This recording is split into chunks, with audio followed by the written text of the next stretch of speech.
Tuesday. In today's Gospel, they knew God and yet refused to honor Him as God. Verse 21.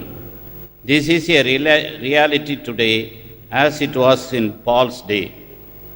We do know God, but for many reasons we do not honor Him as God. We create our own image of God. Jesus reveals who God is to us. Are we ready to accept Jesus? What does it cost to acknowledge Jesus as the Son of God? I am fallen, flawed, and imperfect, yet drenched in the grace and mercy that is found in Jesus Christ. There is strength. Adam Young.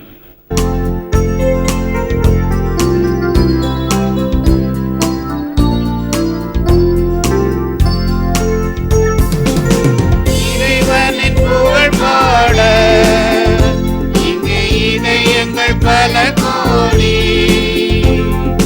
துறையெல்லாம் கடந்தவரே உன் துணையொன்றை நாம் தேடி.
கடவுளுடைய வார்த்தை உயிருள்ளது, ஆற்றல் வாய்ந்தது, உள்ளத்தின் சிந்தனைகளையும் நோக்கங்களையும் சீர்தூக்கி பார்க்கிறது. அல்லேலூயா. ஆண்டவர் உங்களோடு இருப்பாராக. புனித லூக்கா எழுதிய நற்செய்தியிலிருந்து வாசகம். ஆண்டவரே உமக்கு மகிமை. காலத்தில் இயேசு பேசிக்கொண்டிருந்த போது பரிசேயர் ஒருவர் தம்மோடு உணவு அருந்தும்படி அவரை கேட்டுக்கொண்டார். அவரும் போய் பந்தியில் அமர்ந்தார். உணவு அருந்தும் முன்பு அவர் கை கழுவாததைக் கண்டு பரிசேயர் வியப்படைந்தார். ஆண்டவர் அவரை நோக்கி கூறியது, பரிசேயரே, நீங்கள் கிண்ணத்தையும் தட்டையும் வெளிப்புறத்தில் தூய்மையாக்குகிறீர்கள், ஆனால் உங்களுக்கு உள்ளே கொள்ளையும் தீமையும் நிறைந்திருக்கின்றன. அறிவிலிகளே, வெளிப்புறத்தை உண்டாக்கியவரே உட்புறத்தையும் உண்டாக்கினார் அல்லவா? உட்புறத்தில் உள்ளவற்றை தர்மமாக கொடுங்கள், அப்பொழுது உங்களுக்கு அனைத்தும் தூய்மையாக இருக்கும் என்றார். இது கிறிஸ்து வழங்கும் வாழ்வு தரும் நற்செய்தி. கிறிஸ்துவே உமக்கு புகழ். Give for alms those things that are within. உட்புறத்தில் உள்ளவற்றை தர்மமாக கொடுங்கள். இது கிறிஸ்து வழங்கும் வாழ்வு தரும் நற்செய்தி. கிறிஸ்துவே உமக்கு புகழ். இயேசுவில் அன்பான சகோதர சகோதரிகளே, அன்பான பிள்ளைகளே, அன்பான தொலைக்காட்சி விசுவாசிகளே, அன்பின் உள்ளான் புறத்தான் உடலாய் உள்ளான், முன்பின் உள்ளான் முனிவருக்கும் பிரானவன், அன்பின் உள்ளாகி அமரும் அரும்பொருள், அன்பின் உள்ளார்க்கே அணை துணை யாமே. இறைவன் விரும்புவது நம் உள்ளத்தை, இறைவன் பார்ப்பது நம் உள்ளத்தை. உள்ளத்தின் ஆழத்திலே அவருக்கு நாம் எவ்வளவு தூரம் அன்பு செய்கிறோம், விசுவாசமாக இருக்கிறோம், நம்பிக்கை கொள்கிறோம் என்பதைத்தான் அவர் எதிர்பார்க்கிறார். வெளி வேடங்களையோ வெளி ஆசாபாசங்களையோ அல்லது உள்ளொன்று வைத்து புறமொன்று பேசுகின்ற செயலாகவோ இருத்தலாகாது. இறைவன் விரும்புவது என்னுடைய உள்ளத்தில் இருக்கக்கூடிய எண்ணங்கள் அவரை சார்ந்ததாக, அவருக்கு அன்பு செய்யக்கூடியதாக, அல்லது நம் குற்றம் குறைகளுக்கு மனசாபமாக பரிகாரம் செய்யக்கூடிய வகையில் அமைய வேண்டும் என்பதை தான். கிறிஸ்மஸ் சமயத்தில் ஒரு கதை ஒன்று சொல்லுவேன் நான் வழக்கமாக. கிறிஸ்மஸ் சமயத்தில் நம்ம ஜோடிச்சு வச்சுருப்போம் குடிலில் மாதா, சூசேப்பர், குழந்தை இயேசு, சுற்றிலும் இருப்பது இந்த ஆடு மாடுகள். ஏனென்றால் இயேசு பிறந்தது மாட்டுத் தொழுவத்தில். இந்த சமயத்தில் ஒரு குள்ள நரி ஒன்று இயேசுவை பார்க்க வருகிறதாம். உடனே எல்லாம் கட்சி கட்டிக்கிட்டு குள்ள நரியை கிட்ட விடக்கூடாது, அது தந்திரக்காரன், பொய் சொல்கிறவன், ஏமாத்துறவன், அவன் இயேசுக்கிட்ட வரக்கூடாது அப்படின்னு சொல்லி எல்லாம் ஒரே அணியாக நின்று அந்த குள்ள நரியை தடுத்து நிறுத்தியது. நீ மட்டும் யோக்கியமா, நீ நிற்கலாமா அப்படின்லாம் சண்டை போடுவோம் இல்லையா, அதே போல் நரி சண்டை போட்டுச்சு. ஆடு உனக்கெல்லாம் இங்கே வேலை அப்படின்னு. ஆடு சொல்லிச்சு, என்னுடைய ரோமத்தை கத்தரித்தால் ஒரு அழகிய குளிருக்கு இதமான ஒரு கம்பளி ஆடை செய்து கொடுக்க முடியும் இயேசுவுக்கு, ஆகவே நான் இருக்கிறேன். ஓ அப்படியா, மாடு, நான் இயேசுவுக்கு பால் கொடுக்கிறேன். சரி ஆடு மாடு சரி, கழுதை நீ நிற்கிற, நான் இல்லாமல் அவங்க இவ்வளோ தூரம் வந்திருப்பாங்களா, நசரேத்திலேருந்து சுமந்துட்டு வந்தது யார், நான் தான் அப்படின்னு எல்லாம் ஆளாளுக்கு ஒரு நல்லதை சொன்னதாம். உடனே நரிக்கு, உங்ககிட்ட ஒன்றும் நல்லது கிடையாது, நீ போ, இயேசு சாமிகிட்ட வரக்கூடாது அப்படின்னு மறுபடியும் இவங்க இந்த பல்லவியே பாடிச்சுங்க. அப்போ நரிக்கு எப்படியாவது இயேசுக்கிட்ட போகணும்னு ஆசை, ஆனால் இதெல்லாம் தடுத்து நிறுத்துகிறாங்க. ஆகவே தூரத்திலேயே மண்டி போட்டு இந்த நரி ஜெபிச்சதாம், ஆண்டவரே உம்மை பார்க்க நான் ஆசைப்படுகிறேன், உம் அருகிலே வருவதற்கு ஆசைப்படுகிறேன், என்கிட்ட எந்த நல்லதும் இல்லை உண்மைதான், ஆனால் என்னிடம் இருக்கக்கூடிய ஒரு சிறப்பான குணத்தை உனக்கு காணிக்காக்க போகிறேன், என்னிடம் இருக்கக்கூடிய தந்திர குணத்தை உனக்கு காணிக்காக்குகிறேன், இனிமேல் நான் பொய் சொல்ல மாட்டேன், திருட மாட்டேன் என்று இயேசுவுக்கு இந்த தந்திர குணத்தை காணிக்கையாக கொடுத்தது. இது சின்ன பிள்ளைங்களுக்காக சொன்ன கதை, எல்லாருக்கும் பொருந்தும். ஏனென்றால் தன்னிடம் நல்லது இல்லை, இருப்பது என்னவோ இப்படிப்பட்ட ஒரு தந்திரமான குணம், அதை நான் இயேசுவுக்கு அர்ப்பணித்து இனிமேல் நான் திருட மாட்டேன். 2 திருடங்க ஒரு வீட்டுக்கு போனாங்களாம். பூட்டை உடைச்சி உள்ளே போய் நல்லா திருடிட்டு எடுக்க வேண்டியதாக வச்சுட்டு கிச்சன் பக்கம் போனாங்க. அங்கே நல்லா கோழிக்கறியெல்லாம் சமைச்சு வச்சுருந்தாங்க. ஒருத்தன் தட்டில் எடுத்து போட்டு நல்லா மூக்கை பிடிக்க சாப்பிட்டான். இன்னொருத்தன் நான் சாப்பிட மாட்டேன், ஏன்யா இன்றைக்கி வெள்ளிக்கிழமை, நான் கிறிஸ்துவன், அதனால் நான் மாமிசம் சாப்பிடக்கூடாது. கொள்ளை அடிப்பாரான், ஆனால் கோழிக்கறி சாப்பிட மாட்டாரான். பார்த்தீங்களா, இப்படி தான், இதுதான் வெளி வேடம் என்று சொல்வது. சட்டத்திட்டங்கள், சம்பிரதாயங்கள். நம்முடைய பங்கில் நான் வந்தோடனே இந்த புது நன்மை உறுதி பூசல் பிள்ளைகளுக்கு அந்த மண்டபத்தில் வச்சு பயிற்சி கொடுத்தேன், வருகை பவனி. என்கிட்ட இது சம்பிரதாயம் கிடையாது, இங்கிருந்து தான் வருவோம் நாங்கள், இது என்ன புதுசாக அந்த சாமியார் இங்கிருந்து வரார். எங்கிருந்து வந்தால் என்ன, கோயிலுக்கு தானே, வருகை பவனி தானே, அது அங்கே இருந்தால் இன்னும் வசதியாக இருக்குது, வந்தால் என்ன சம்பிரதாயம், ஏன் இந்த பக்கத்துலேருந்து வர்றது என்ன, அப்படி என்ன ஸ்பெஷல். நாங்கள் அழகாக ஜோடிச்சிருப்போம், அந்த ஜோடனையெல்லாம் பார்க்காம வருவார் பிஷப். பிஷப் வந்தால் அந்த பக்கம்தான் வருவோம். இப்போ நான் தான் புது நன்மை பூசை வைக்க போகிறேன், எனக்கு ஒன்றும் வரவேற்பு வேணாம், மாலையும் வேணாம், நீ போட்டுறவும் வேணாம், தூட்டுறவும் வேணாம், இந்த பக்கம்தான் வரும். சம்பிரதாயங்கள், சட்டங்கள், சம்பிரதாயங்கள், இது செஞ்சோமா அப்படித்தான் செய்வோம். மாற்றிக்கொள், எது தேவையோ எது நல்லதோ அதை செய்ய வேண்டும், எதற்கு உன்னதமான கருத்துக்கள் உள்ளனவோ அதை பின்பற்ற வேண்டும். அன்பின் உள்ளான் புறத்தான் உடலாய் உள்ளான். அங்கே உள்ளே இருக்கக்கூடிய ஆண்டவருக்கு கனம் பண்ணும். வெறும் வெற்று வேதாந்தங்களும் வெற்று பிதற்றல்களும் வேண்டாமே. 8 requisites to a contented life. ஒரு நல்ல நல்ல நிறைவான வாழ்க்கைக்கு 8 தேவைகள்.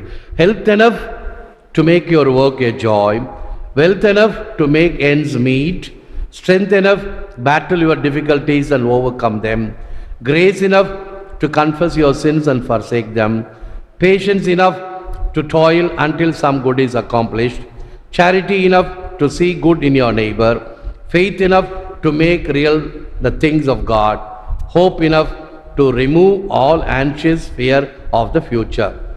தமிழில் நிம்மதியான வாழ்வுக்கு 8 தேவைகள். மகிழ்வுடன் வாழ தேவையான உடல் நலம், தேவையான சொத்து, துன்ப துயரங்களை மேற்கொள்ள தேவையான சக்தி, பாவங்களை வெறுத்து அறிக்கையிட தேவையான அருள், நன்மை பயக்க உழைக்க தேவையான பொறுமை, அயலானில் நன்மை காண தேவையான பிறரன்பு, கடவுள் காரியங்களை உண்மையாக்க தேவையான விசுவாசம், எதிர்கால அனாவசிய பயம் நீக்க தேவையான நம்பிக்கை. இவைகளெல்லாம் நமக்கு தேவை. இதுதான் எங்களுடைய தேவைகளை இன்று தாரும் என்று ஜெபிக்கும் பொழுது வெறும் சாப்பாட்டு ரொட்டி மட்டும் அல்ல, மனிதன் அப்பத்தினால் மட்டும் அல்ல, கடவுளுடைய வார்த்தைகளினால் வாழ்கிறான் என்று சொல்லும் பொழுது இவைகளை நாம் கேட்போம். இவைகளெல்லாம் எனக்கு குறைவாக இருக்கிறது, இறைவா இதற்கு நிறைவு செய்ய வேண்டிய வழிவகைகளை எமக்கு தா, வேண்டிய தைரியத்தையும் விசுவாசத்தையும் நம்பிக்கையும் எமக்கு தா என்று நம்முடைய ஜெபத்தில் இருக்க வேண்டும். Make sure the thing you are living for is worth dying for. நீ வாழும் காரியம் சாவதற்கும் ஏற்றதா என உறுதி செய்து கொள். ஆகவே சில சமயங்களிலே நம்முடைய உறுதிப்பாடு பிறழாது இருக்க வேண்டும். இயேசுவுக்காக வாழ்கின்ற வாழ்க்கை எதுவரினும் ஏற்பேன், இப்பொழுது சின்னப்பர் வறுமையிலும் வாழ்வேன், வளமையிலும் வாழ்வேன், துயர்வரினும் வாழ்வேன். அப்படிப்பட்ட உறுதியான பண்பு இருக்கிறதா? வெறுமனே அனுகூலத்துக்கும் ஆதாயத்துக்கும் ஆளாய் பறக்கின்ற காகிதமாக இருத்தலாகாது. வெறும் காகிதம் பயனற்ற காகிதம். அதே ரூபாய் காகிதமாக இருந்தால் அதை கசக்கினா கூட அதுக்கு மதிப்பு உண்டு. அதுபோன்று நம்முடைய வாழ்வு கசக்கப்பட்டாலும் துன்பப்படுத்தப்பட்டாலும் வேதனை சோர்ந்தாலும் அதற்கு பொருளுள்ள வகையில் நம் வாழ்வு இருக்க வேண்டும். உங்களை கழுவி தூய்மைப்படுத்துங்கள், உங்கள் தீச்செயலை என் திருமுன்னிருந்து அகற்றுங்கள், தீமை செய்தலை விட்டொழியுங்கள், நன்மை செய்ய கற்றுக்கொள்ளுங்கள், நீதியை நாடி தேடுங்கள், ஒடுக்கப்பட்டோருக்கு உதவி செய்யுங்கள், திக்கற்றோருக்கு நீதி வழங்குங்கள், கைம்பெண்ணுக்காக வழக்காடுங்கள். ஏசாயா 1:16-17. The one who is righteous will live by faith. நீதிமான் விசுவாசத்தினால் வாழ்வான். அந்த விசுவாசம்தான் அவனுக்கு உயிர் மூச்சாக இருக்கும். வெறுமனே ஆதாயங்கள் அல்ல, அல்லது பலவிதமான எனக்கு தேவையானவைகள் இதனால் நடைபெறும் என்பதினால் அல்ல, இறைவனே எனக்கு முதலிடம் முக்கியத்துவம் என்கின்ற வகையில் செபிப்போம், வளர்ந்தால் இருப்போம். Lord Jesus, fill me with your love and increase my thirst for holiness. Cleanse my heart of every evil thought and desire, and help me to act kindly and justly, to speak charitably with my neighbor. ஆண்டவராகிய இயேசுவே, எமை அன்பால் நிரப்பி புனிதத்தின் மீதான தாகத்தை அதிகமாக்கும். தீய சிந்தனையினின்றும் நாட்டங்களினின்றும் எமை தூய்மையாக்கும். M அயலாரோடு நீதியோடும் கனிவோடும் இரக்கமுடன் இருக்க வரம் தாரும். சடங்கு சம்பிரதாயங்கள் அல்லது வெளி புற தோற்றம் இவைகளில் அக்கறை கொள்ளாமல் உள்ளத்தின் ஆழத்தில் இருக்கக்கூடிய பண்புகளை நாங்கள் வளர்க்கவும் இன்னும் அதை செம்மையாக்கவும் உதவி செய்தருளும். ஏற்று வரமருளும் இறைவா, காக்கும் கரங்களினால். ஆமேன், ஆமேன்.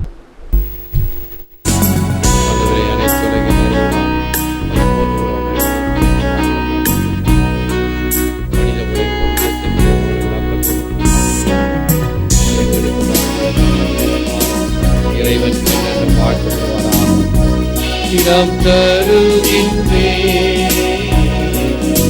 என் மனம் அறிந்து நீ உன் கை என்னையே முழுவன்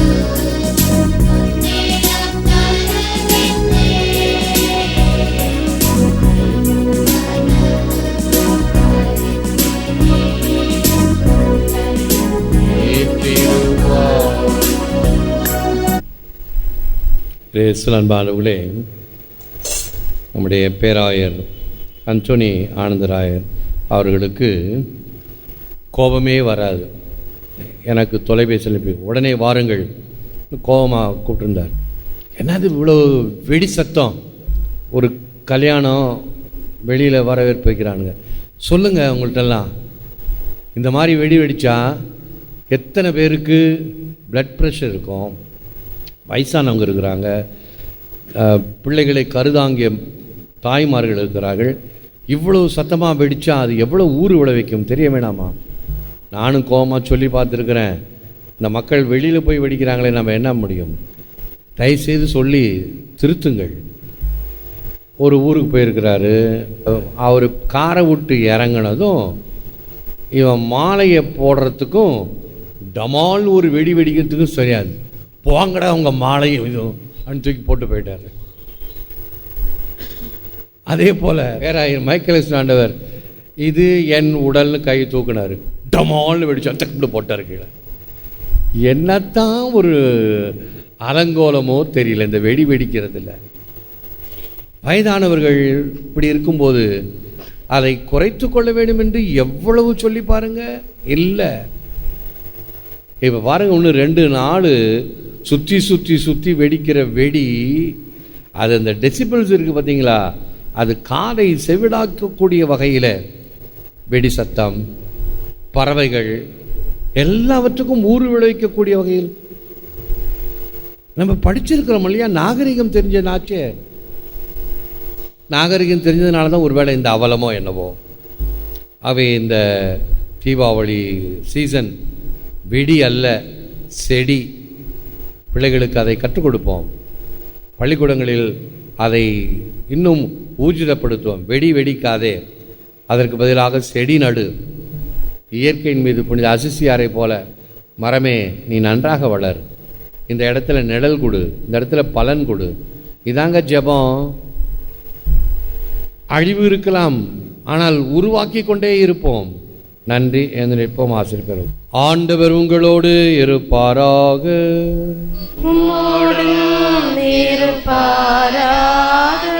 எல்லாம் வல்ல இறைவன் பிதா சுதன் பரிசுத்தாவி உங்களை ஆசீர்வதிப்பாராக. சென்று வாழுங்கள், திருப்பலி நிறைவேறிற்று. நன்றி. பிதாசுதன் பரிசுத்த ஆவியின் பெயராலே ஆமென். இயேசுவுக்கே புகழ். மரியே வாழ்க.